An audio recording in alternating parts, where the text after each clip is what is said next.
आज मैं कक्षा 10 की आरबीएससी की सेकंड पोएम लेकर के आया हूं। पोएम का नाम है जी माय गुड राइट हैंड, मेरा अच्छा दाहिना हाथ, है ना। सभी का दाहिना हाथ है, तो इस पोएम का ये टाइटल है माय गुड राइट हैंड। ऐसा क्यों रखा गया है इसके बारे में अभी अपने को पता चल जाएगा। इस पोएम को पढ़ेंगे तो सब क्लियर हो जाएगा, एक एक डाउट क्लियर होगा। तो देखो my good right hand means क्या, मेरा अच्छा दाहिना हाथ, है ना। दाहिने हाथ से मोस्टली हम सभी काम करते हैं, तो क्या यहाँ पर इसका अर्थ उसी से है। चलिए देखते हैं क्या अर्थ है इसका। सबसे पहला स्टैंजा फर्स्ट हमें दे रखा है। इस स्टैंजा में पोइट क्या कहना जा रहा है, तो इसको देखते हैं। I fell into grief and began to complain। देखो लाइफ है, हम जानते हैं कि लाइफ एक ऐसी स्टोरी है जिसमें हर व्यक्ति को बहुत सारी मुश्किलों का सामना करना पड़ता है। तो रियल में क्या हुआ, एक बार लेखक के साथ में भी ऐसा हुआ, तो उसने कैसे उस दुख कष्ट से बाहर निकला वो हमें यहाँ पर इस पोएम में बता रहे हैं। तो देखते हैं क्या कहता है लेखक। I fell into grief and began to complain, कि क्या हुआ। आई फेल इनटू, फेल का मतलब गिर जाना, चले जाना। इनटू ग्रीफ का मतलब दुख में चले जाना। कहाँ चले जाना जी, दुख में चले जाना। क्या हुआ, आई फेल इनटू ग्रीफ, मैं क्या हुआ, दुख में चला गया, प्रॉब्लम में चला गया। एंड बिगन टू कंप्लेन, और मैंने क्या स्टार्ट किया। बिगन का मतलब स्टार्ट किया, चालू किया। टू कंप्लेन का मतलब शिकायत करना। कंप्लेन का मतलब क्या होता है जी, शिकायत करना। तो मैंने क्या किया, लेखक क्या कहता है, लेखक कहता है कि एक बार ऐसा समय आया जिसमें मैं क्या हुआ, ग्रीफ में चला गया, यानी कि दुख में चला गया। और हम जानते हैं जब हम दुख में होते हैं ना, तो क्या करते हैं, कंप्लेन करते हैं। इसको भी कहते हैं अपना दोष, अपनी गलतियों का भी क्या करते हैं, हम दूसरों पर पांडा फोड़ने लगते हैं, एक्सेट्रा।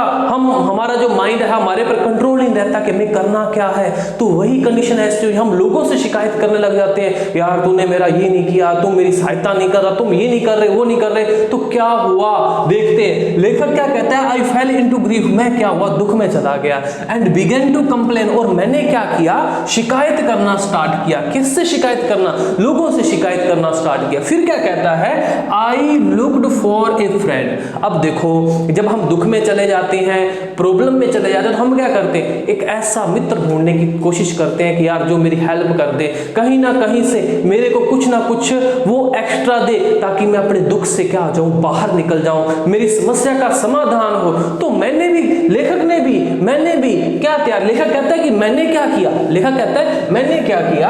आई लुक्ड का मतलब होता है तलाश करना। क्या जी, तलाश करना। आई लुक्ड, तलाश करना। लुक्ड मीन्स क्या है जी, तलाश करना। तो क्या हुआ, I looked for a friend, मैंने किसकी तलाश की, एक मित्र की तलाश करनी स्टार्ट की, जो मेरी हेल्प करेगा, जो क्या करे, मेरे को इस दुख से बाहर निकाल दे। लेकिन हुआ क्या हुआ लेखक के साथ, but I thought him in vain, लेकिन क्या हुआ, जो मैं चाह रहा था वो सब कुछ क्या हुआ, व्यर्थ हुआ, यानी कि वेन रहा, बिल्कुल क्या रहा, कुछ भी क्या नहीं हुआ, सोल्यूशन नहीं हुआ। जो मित्र मेरे को चाहिए था, जो मेरी हेल्प कर सके, जो मेरे साथ में चल सके, जो मुझे दुख से बाहर निकाल सके, मैंने उसकी तलाश तो की, लेकिन हुआ क्या, कुछ भी नहीं मिला। सब कुछ क्या रहा, व्यर्थ रहा। अब देखो दो लाइनों में क्या लेखक ने हमें बताया है। इस फर्स्ट स्टैंजा में 2 लाइंस में हमें लेखक ने क्या बताया, आई फेल इनटू ग्रीफ, मैं दुख में चला गया। दुख में जाने के बाद में मैंने क्या किया, लोगों से कंप्लेन करना, शिकायत करना स्टार्ट कर दिया।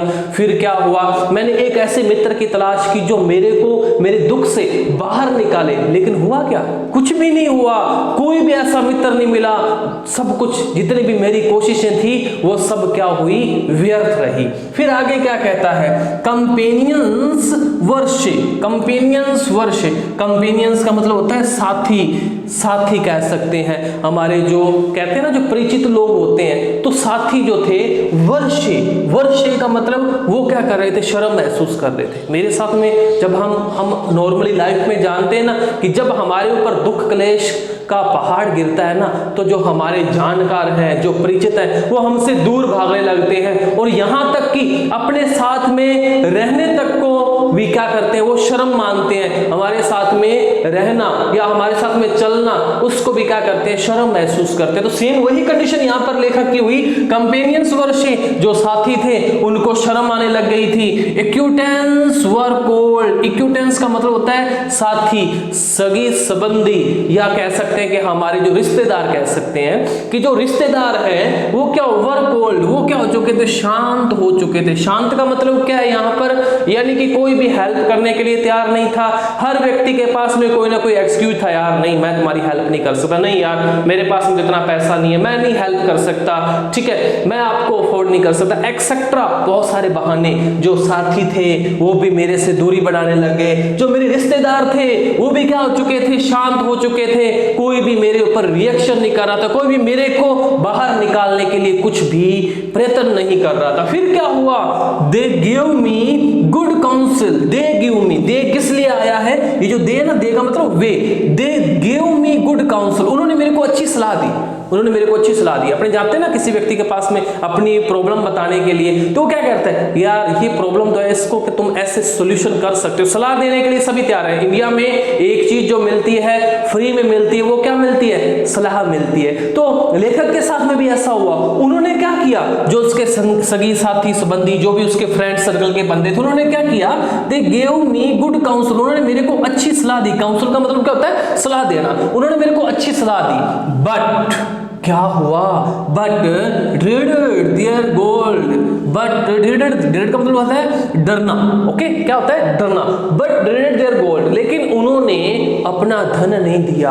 धन का मतलब, अरे भैया जो काम पैसे से होने वाला है, अगर मैं किसी कारण किसी प्रॉब्लम में हूं, अगर मेरे को पैसों की जरूरत चाहिए, मेरे को रुपीज की जरूरत चाहिए, तो मैं क्या करूंगा, मेरे को रुपयों से कोई काम निकलेगा ना। तो वो क्या हुआ, जो उसके फ्रेंड सर्कल के बंदे थे ना, उन्होंने उसको अच्छी अच्छी सलाह दी, सब कुछ किया, हाँ तुम अच्छे से, तुम ऐसे इससे बाहर निकल सकते हो, अपनी प्रॉब्लम से बाहर निकल सकते हो, परंतु क्या नहीं किया उन्होंने, बट dreaded their gold, लेकिन गोल्ड का मतलब यहां पर धन से है जी, किससे है, धन से, लेकिन उन्होंने क्या नहीं दिया, धन नहीं दिया। धन देने से dreaded का मतलब होता है डरते रहे, क्या हुआ, डरते थे वो, उन्होंने क्या नहीं किया, धन देने के लिए हाँ नहीं भरी।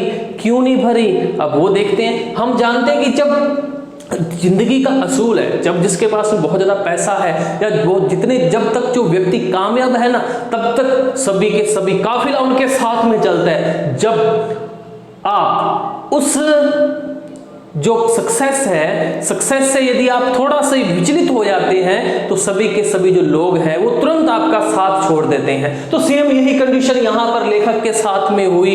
लेखक जब प्रॉब्लम में था, तो उसने अपने फ्रेंड सर्कल में से अच्छा फ्रेंड ढूंढने का प्रयत्न किया, वो फ्रेंड उसको मिला ही नहीं, और दूसरी बात, उसके जितने मित्र थे उसको अच्छी अच्छी सलाह दे रहे थे, लेकिन धन का 1 रुपया भी नहीं दे रहे थे, है ना।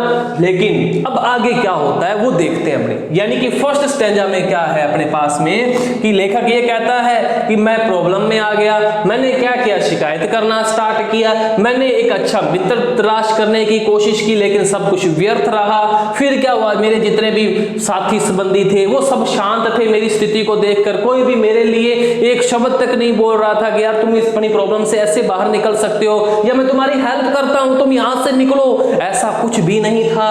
फिर क्या कहता थे, गिव मी गुड काउंसिल, उन्होंने मेरे को अच्छी अच्छी सलाह दी, लेकिन अपना 1 रुपया तक नहीं दिया। अपने रुपए देने से डरते थे कि यार क्या पता ये बंदा कल को वापस करेगा भी या नहीं करेगा। तो ये सब प्रॉब्लम्स को मेरे को फेस करना पड़ा, लेखक कहता है। अब अगले स्टेंजा में देखते हैं लेखक ने क्या उसका सॉल्यूशन निकाला, या क्या होता है लेखक के साथ में, तो देखते हैं।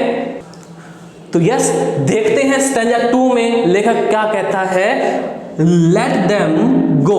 अब जब सब तरफ से ना हो चुकी थी, कोई उसकी हेल्प ही नहीं कर रहा था, तो क्या हुआ, लेखक ने क्या सोचा, let them go. Let them go means चलो उनको जाने दो।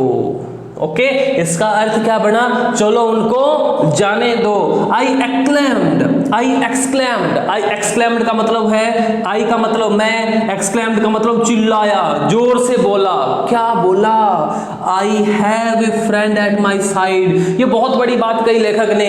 आई हैव, ये छोटा सा लिखा हो ना वीई, इसका मतलब क्या होता है, हैव होता है, ये शॉर्ट फॉर्म है हैव की। Okay, I have a friend at my side. लेखक कहता है कि चलो उनको जाने दो, मैंने जो जोर से चिल्लाया। जब बंदे को गुस्सा आता है ना तो क्या करता है, यार चलो छोड़ो यार, मैं खुद ये काम कर सकता हूं, या मेरे पास में खुद में ये एबिलिटी है। तो वही बात लेखक ने की, क्या कहता है, लेट देम गो, चलो उनको जाने दो।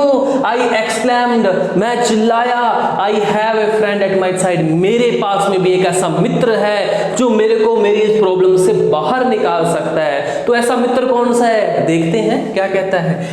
तो देखो, to lift me and aid me whatever betide, to lift me and aid me whatever betide, it means क्या, लेखक क्या कहता है कि मेरे पास में एक ऐसा मित्र है जो क्या करेगा, टू लिफ्ट मी, जो मुझे बाहर निकालेगा, एंड एड मी, और मेरी सहायता करेगा, एड मी मतलब सहायता करेगा, वट एवर betide, जो मेरे साथ में घटित हुआ, यानी कि जो कुछ भी मेरे साथ में घटित हुआ, मेरे पास में एक ऐसा मित्र है जो क्या करेगा, मुझे उस समस्या से बाहर निकालेगा, मेरी सहायता करेगा, और जो कुछ मेरे साथ में घटित हुआ है, betide मीन्स होता है घटित होना, जो कुछ मेरे साथ में घटित हुआ है उससे मुझे क्या करेगा, बाहर निकालने का काम करेगा।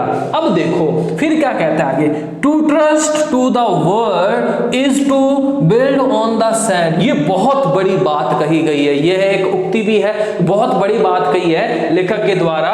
To trust to the word, कि to trust to the word means, to trust का मतलब होता है विश्वास करना, टू ट्रस्ट विश्वास करना, टू द वर्ड का मतलब आप कह सकते हो कि इस दुनियादारी पर, या यहाँ के जमाने के लोगों पर, या अपने मित्र सगी संबंधों किसी के ऊपर भी, ये क्या कहता है कि आसपास का जो वर्ड है, संसार पर, लोगों पर विश्वास करना, अपने कह सकते हैं वर्ड को लोगों से अपने जोड़ सकते हैं। To trust to the word, की लोगों के ऊपर विश्वास करना, is to build on the sand, is to build का मतलब बनाना, क्या बनाना, ऑन द सैंड, यानी कि लोगों के ऊपर विश्वास करना रेत के ऊपर घर बनाने जैसा है। यानी अपने जानते हैं कि रेत के ऊपर कभी घर बन सकता है क्या, नहीं बन सकता, क्योंकि रेत के ऊपर कोई भी नींव कभी भी मजबूत नहीं हो सकती, वो हमेशा हमारे घर का क्या करेगी, अगर हम कोशिश भी करते हैं तो ये असंभव कोशिश है, कभी भी हम इसमें सफल नहीं हो सकते।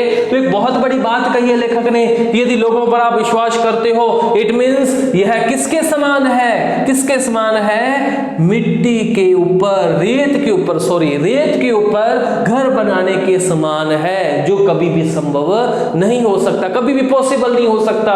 फिर आगे देखो, आई विल, यहां देखो यहां पर क्या लगा है, शॉर्ट फॉर्म में लगा रखा है, आई will trust but in heaven and my good right hand. यहां पर बात आ गई भैया, इसका फ्रेंड कौन सा है पता चल गया अपने को। यहां पर देखो, आई विल ट्रस्ट, मैं विश्वास करूंगा, ट्रस्ट का मतलब होता है जी विश्वास करूंगा, यहां पे विल लगा दिया इसलिए करूंगा बन गया। I will trust but in heaven, heaven का मतलब स्वर्ग है, यहां पर स्वर्ग होता है वैसे नॉर्मली, लेकिन यहां पर इसका अर्थ है ईश्वर से। ओके, तो आई will trust but in heaven and my good right, मैं क्या करूंगा, लेखक क्या कहता है, मैं क्या करूंगा, आई will trust but in heaven and my good right hand, कि मैं ईश्वर पर विश्वास करूंगा, प्लस दूसरा नंबर क्या है, माई गुड राइट हैंड, मैं अपने दाहिने हाथ पर विश्वास करूंगा, जो मुझे मेरी समस्या से क्या करेंगे, निकाल लेंगे। यहां पर देखो जो राइट हैंड है ना, इसका मतलब दाहिना हाथ नहीं है, बल्कि क्या है, कठिन परिश्रम से इसका अर्थ निकल रहा है, कठिन परिश्रम, यानी कि कठिन परिश्रम करूंगा मैं। और नंबर 2 पर क्या है, ईश्वर पर विश्वास रखूंगा, अगर मेरा ईश्वर पर विश्वास है, मैं कठिन परिश्रम कर रहा हूं, तो मैं अपने दुख, अपनी प्रॉब्लम ऑटोमेटिकली उससे क्या हो जाऊंगा, बाहर आ जाऊंगा। तो ये 2 स्टैंजा अपने कंप्लीट कर लिए हैं। देखो फर्स्ट स्टैंजा में सब लेखक के साथ में क्या घटित हुआ उसने बताया, फिर सेकंड स्टैंजा में क्या हुआ, लेखक ने क्या डिसीजन लिया, क्या लिख लिया डिसीजन, जो हमारे को भी लेना चाहिए। तो क्या कहता है कि मैं ईश्वर में विश्वास करूंगा, और नंबर 2 पर क्या है, मैं अपने कठिन परिश्रम में क्या करूंगा, विश्वास करूंगा, ईश्वर और ईश्वर के आशीर्वाद से क्या करूंगा, मैं कठिन परिश्रम करूंगा, जितनी मेहनत होगी, जितना कुछ कर सकूंगा वो मैं दाहिने हाथ से यानी कि मैं करूंगा।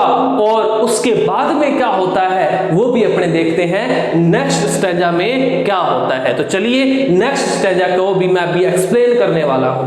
तो चलिए इस पोएम के थर्ड स्टैंजा को देखते हैं। थर्ड स्टैंजा में लेखक हमें क्या कहना चाह रहा है, तो देखें क्या है। तो थर्ड स्टैंजा में क्या है, my courage revived and my fortunes despite. देखो क्या कहता है लेखक यहाँ पे, my courage revived in my fortunes despite. Courage का मतलब होता है साहस। क्या होता है जी, साहस। तो क्या हुआ, जब पिछले स्टैंजा में आपने देखा कि क्या कंडीशन थी, क्या लेखक के साथ में घटित हुआ, है ना।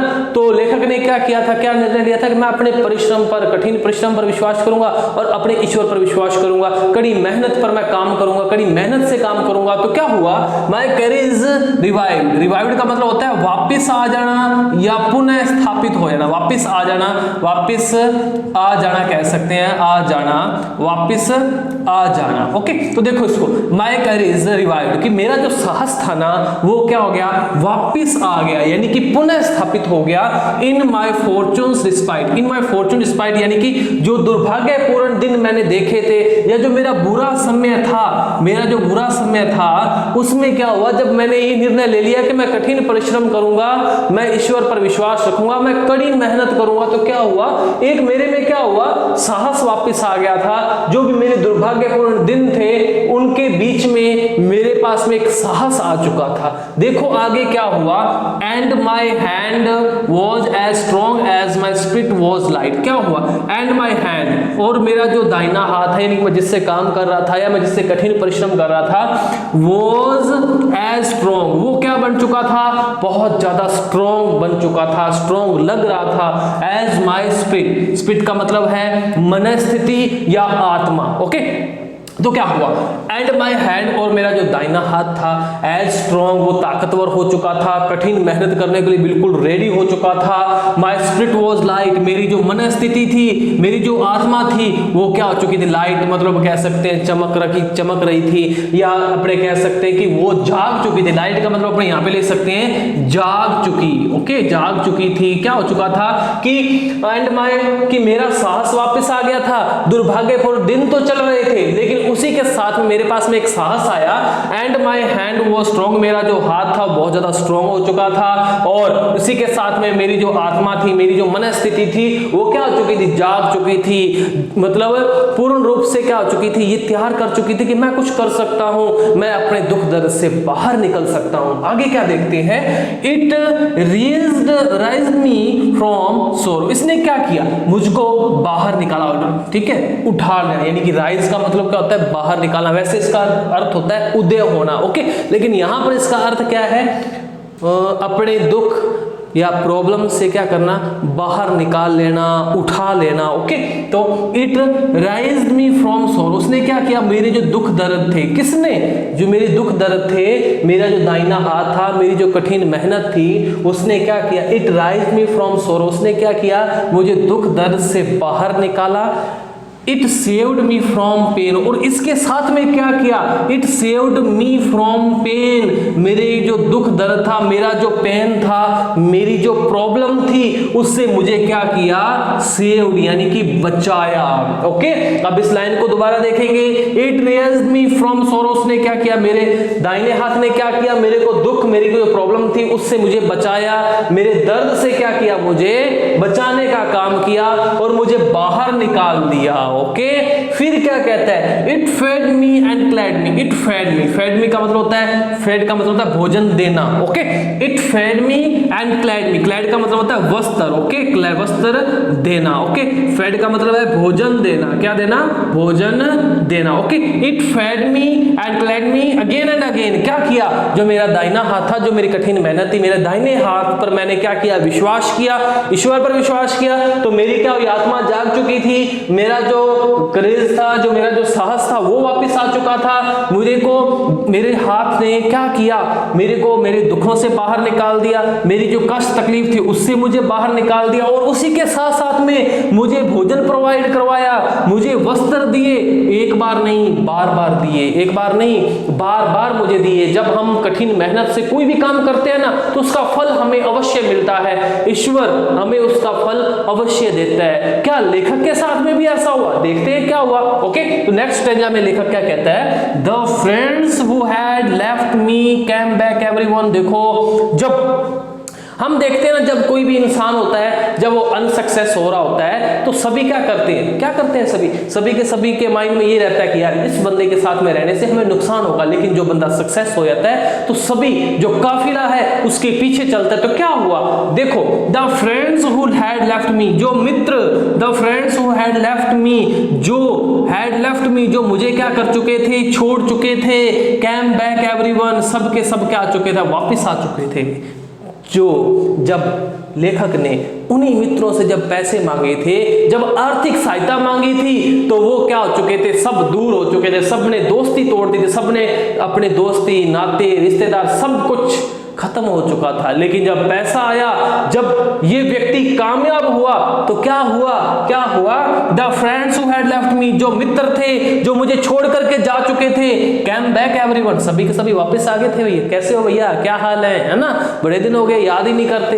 ऐसा होता है ना, लेखक के साथ में भी ऐसा हुआ। जब बंदा कामयाब हो गया, जब अपनी कठिन मेहनत से, अपने दाहिने हाथ के वर्क से जब वो बंदा बाहर निकल गया, अपनी प्रॉब्लम से बाहर निकल गया, अपनी प्रॉब्लम को फेस कर गया, तब जो भी इसके मित्र थे, जो भी इसके फ्रेंड सर्कल थे, सभी इसके साथ में वापस जुड़ने की कोशिश कर रहे थे, सभी इससे मिलना चाह रहे थे कि यार भाई तुम मेरा फ्रेंड है, इतने दिनों से मुझे मिला नहीं, अरे भाई जब मेरी प्रॉब्लम चल रही थी तब कहां थे, है ना। अब लेखक कहता है क्या है वो देखते हैं।